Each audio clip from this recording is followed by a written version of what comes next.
The 6th generation of Pokemon is here, and that means we have a brand new set, and that is X and Y. Now this brand new set brings us all sorts of awesome new things, like new Pokemon, new mechanics, and even a new type. We got all sorts of exciting things happening right now in the Pokemon TCG, so let's go ahead and look at the top 10 cards from Pokemon X and Y.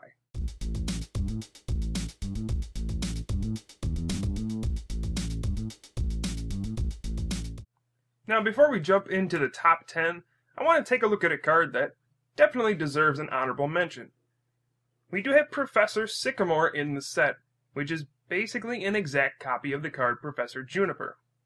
This is why we're not going to talk about it too much. We already have this card, and you can only play one or the other in a tournament. You can't actually play both. But the reason I'm going to mention it is, eventually, Professor Juniper will rotate out of competitive play, and then we'll have Professor Sycamore replacing it. It's obviously a very good card, just overshadowed by Professor Juniper, who kinda got here first. To kick things off, at number 10 we have an introduction of a brand new mechanic with the Mega Evolutions. So we're going to look at Mega Venusaur EX and Mega Blastoise EX. Now, honestly, for competitive play, these cards are not very good.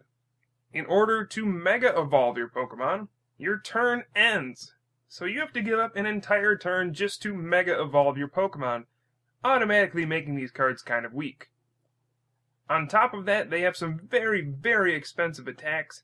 Venusaur EX taking 3 grass and 1 colorless energy to use Crisis Vine, and Mega Blastoise requiring 3 water energy to use Hydro Bombard. Now the attacks are pretty powerful, but with that turn to Mega Evolve, and then also the expensive attack costs, it's hard to see a place for these in competitive play. Maybe they will, I don't know. The one redeeming factor they do have is an enormous amount of HP, Mega Venusaur EX having 230, and Mega Blastoise EX having 220 hit points. This breaks the barrier we had before, which was 200 HP. We've never seen any HP printed on a card actually bigger than that. So this is a new landmark, a new milestone for the Pokemon TCG. We'll see how good these cards can actually be, but for now they're going to sit here at number 10. At number 9 we have the Fire Starter Pokemon, Delphox. Now Delphox has a lot of amazing attributes and really a lot of stuff going for it. The first thing that should stand out is its ability, Mystical Fire. Once during your turn, you can draw until you have 6 cards. This is reminiscent of the old card Magnezone Prime, which had Magnetic Draw, which did the exact same thing, and that was a very good card at the time. It also has a very good attack, Blaze Ball, which is basically Keldeo EX's secret sword, but for fire energy instead of water energy. So, in theory, we're combining 2 extremely good cards into one. Now, unfortunately, Delphox is a Stage 2, which makes it difficult to get into play, and it has an expensive attack cost. So we're probably going to have to run it alongside a different Pokemon, such as Emboar for energy acceleration, and it's going to be kind of clunky when we're running 2 Stage 2 Pokemon. Delphox certainly has a lot of potential, but being a Stage 2 certainly holds it back, and that's why it's here at number 9. At number 8, we have an old favorite returning in Rainbow Energy. This card originally debuted in the Team Rocket set nearly 14 years ago, so you know it's good if they keep bringing back this kind of mechanic. All you do is attach the energy, put a damage counter on your Pokemon, which is a nasty drawback, but then the Pokemon gets every type of energy. Rainbow is very similar to Prism Energy, but we can play it on evolutions as well. This card has been used in lots of popular archetypes in the past, such as the Kling Klang deck that won the 2012 US National Championship. Rainbow Energy is sure to see a lot of play. Its uses are basically unlimited, and you never know when this is going to make a deck more powerful than it was before, so definitely be on the lookout for Rainbow Energy to make a splash in a tournament near you. At number 7, we have a great new item card, Professor's Letter. Now, we do have Energy Search, which we've had since the Fossil set, which allows you to search for a basic energy and put it into your hand. It's a very simple concept, but used very often. And now we have Professor's Letter, which allows you to search for 2 basic energy. So sorry, Energy Search, you're pretty obsolete now, but Professor's Letter is extremely good. Searching for 2 energy cards helps a lot of decks, such as those Blastoise decks which need energy to attach multiple energy in a turn, or even your Dark decks which need to discard Darkness energy quickly in order to use Dark Patch. The uses for this are almost endless, and being able to search for 2 energy for just an item card is extremely powerful, which is why it's going to be on the list here. At number 6 we have Red Card, a very powerful disruption card.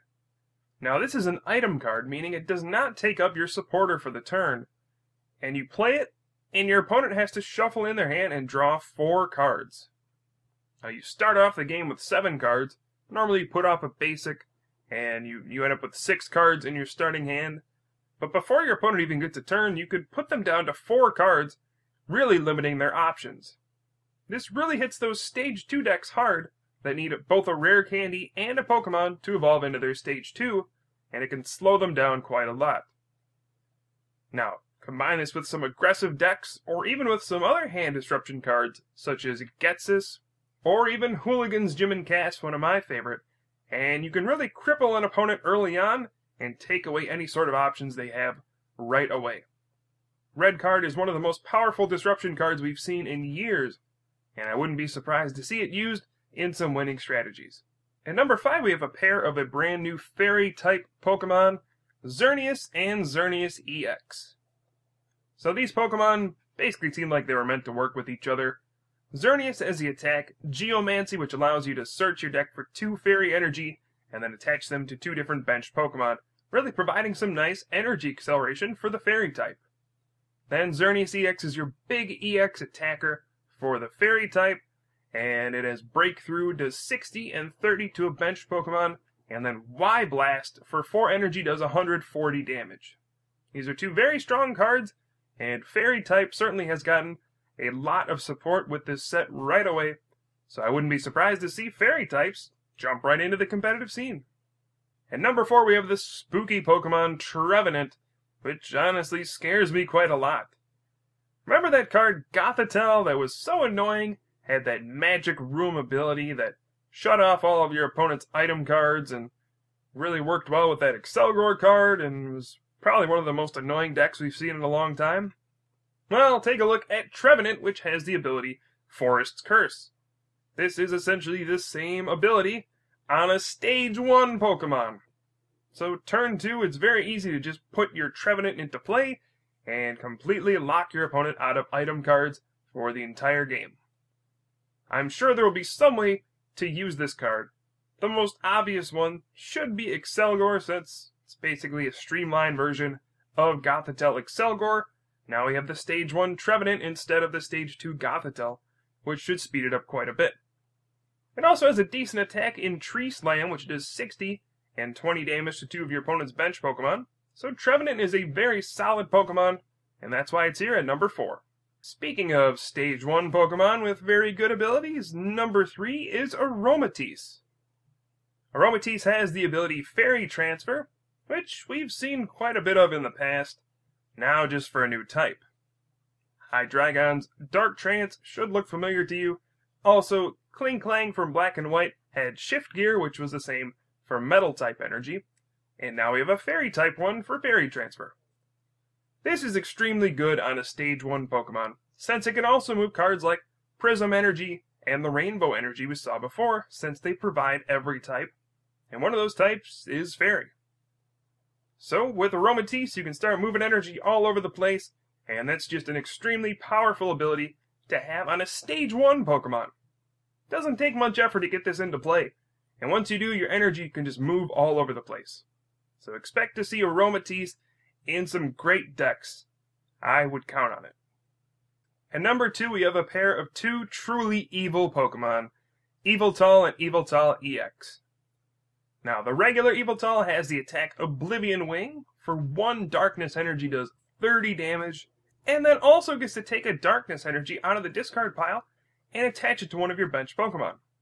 This is very good energy acceleration, especially for a 130 HP basic that resists fighting, whereas most Dark-type Pokemon are weak to fighting. This leads right into the big, bad Pokemon of this set, Yveltal EX. Now, I'm not sure why they felt it necessary to make a stronger version of Mewtwo EX, but that's exactly what this card is. Evil Ball does 20 damage plus 20 more damage for each energy attached to both active Pokemon, essentially making it Mewtwo EX's X-Ball plus 20 damage. We also get to take advantage of cards like Dark Patch and Dark Claw to make Yveltal EX even stronger, and I gotta say this might be one of the strongest Pokemon we've seen in a long time. And that's saying a lot considering we've seen a lot of strong Pokemon in the past few years. So Yveltal and Yveltal EX, definitely the two strongest Pokemon out of this set, and we're going to see these a lot. That leaves us with just one card left, and that is Muscle Band. What, an item card at number 1? Yes, this card is absolutely ridiculous. Think back to the card Plus Power, which got used quite a lot, that added just 10 damage to your attacks. People would play this all the time because adding 10 damage to attacks is really good. Now we have this Pokemon tool that adds 20 damage to each of your attacks. Now this can be played on any Pokemon. It can even be played on Pokemon EX, which means all those super powered big basic Pokemon get a boost in damage. I can't even explain how strong Muscle Band is.